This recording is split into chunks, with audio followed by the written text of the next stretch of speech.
Short notice पे आने के लिए बहुत बहुत धन्यवाद। एक वीडियो बहुत वायरल हो रहा है पश्चिम उत्तर प्रदेश से भारत सरकार के मंत्री बाल्यान जी का, जिसमें वो एक वर्ग विशेष और वस्तुतः ब्राह्मणों को लेकर पंडितवाद मुर्दाबाद की बात कर रहे हैं। मुझे ऐसा लगता है कि राजनीति में धर्म और जाति की कोई जगह नहीं होनी चाहिए, लेकिन जिस तरह से हर वर्ग का शोषण हो रहा है, चाहे वो दलित हो, पिछड़ा समाज हो, महिलाएं हो और या प्रबुद्ध वर्ग जिसको कि जो ब्राह्मण समाज है उसका जिस तरह से शोषण हो रहा है, ये सच है कि अपराधियों की कोई जाति नहीं होती है, लेकिन जिस तरह से एक जाति विशेष को केंद्रित करके एक जाति विशेष के पीछे पड़कर जिस तरह से ब्राह्मणों का शोषण उत्तर प्रदेश की भाजपा सरकार ने किया है, उसका शायद संजीव बाल्यान जी का पंडितवाद मुर्दाबाद कहना एक प्रमाण है।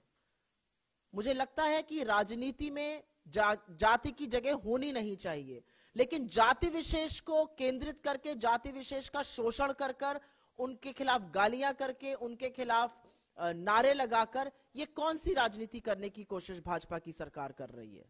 और मुझे ऐसा लगता है भाजपा का शीर्ष नेतृत्व, भाजपा के जो मंत्री हैं बाल्यान जी, वो इस पर जरूर अपना क्लैरिफिकेशन दें कि क्यों अपनी चुनावी सभाओं में वो पंडितवाद मुर्दाबाद की बात कर रहे हैं।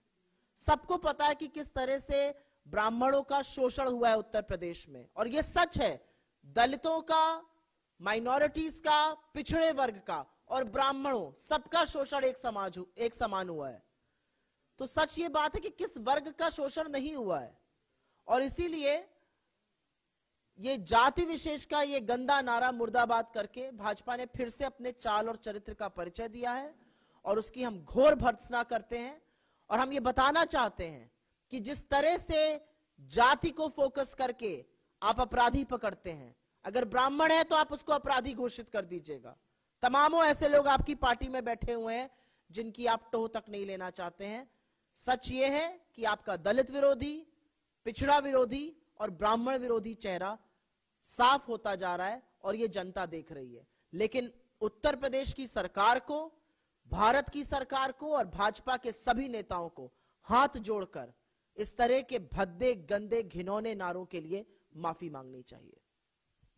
कोई सवाल हो तो मैं लूंगी। इस पर है कोई सवाल? जी बताइए। हाँ, English. Oh, sorry.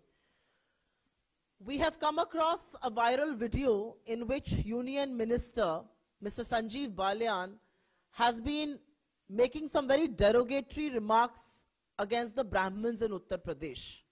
And this is not the first instance the BJP is doing so.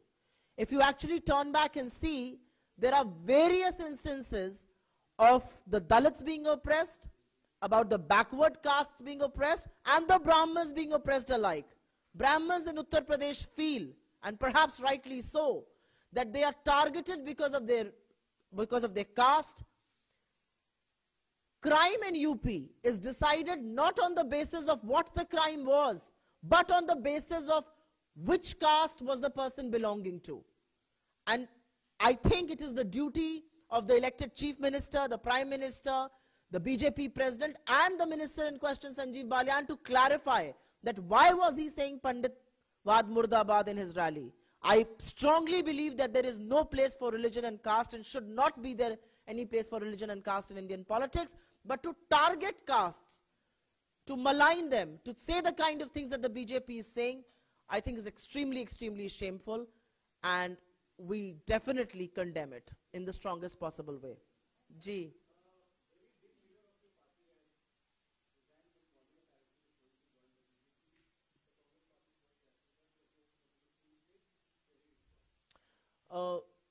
मुझे अभी आधिकारिक तौर पे नहीं पता है वो कहां ज्वाइन कर रहे हैं। मेरा अपना मानना है कि ये जो लड़ाई है, जिस लड़ाई को कांग्रेस पार्टी लड़ रही है, और प्रियंका जी ने इसका पहले भी जिक्र किया है, ये लड़ाई बड़ी मुश्किल है, और ये लड़ाई साहस के साथ ही लड़ी जा सकती है, वीरता के साथ ही लड़ी जा सकती है, बहादुरी से ही लड़ी जा सकती है।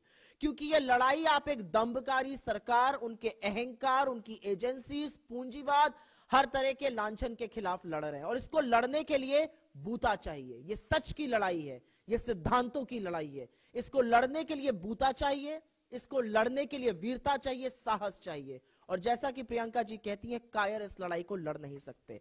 जो जहां जा रहा है, हम उनको बिल्कुल अपनी ओर से शुभकामनाएं देते हैं उनके उज्जवल भविष्य की, और हम आशा करते हैं कि शायद उनको समय रहते ये पता चलेगा कि लड़ाई लड़ना, शिद्दत से लड़ाई लड़ना वीरों की निशानी है।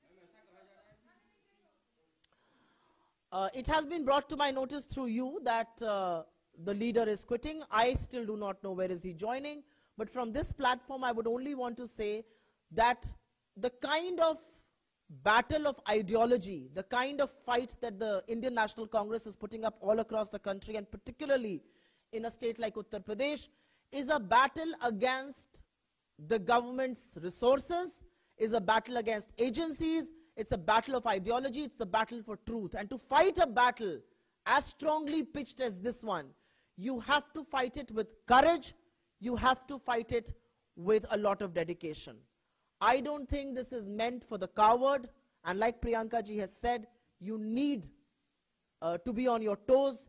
You need to be full of courage. You cannot be a coward and fight this battle. From this platform, of course, I would want to wish him a glorified career ahead and the very best.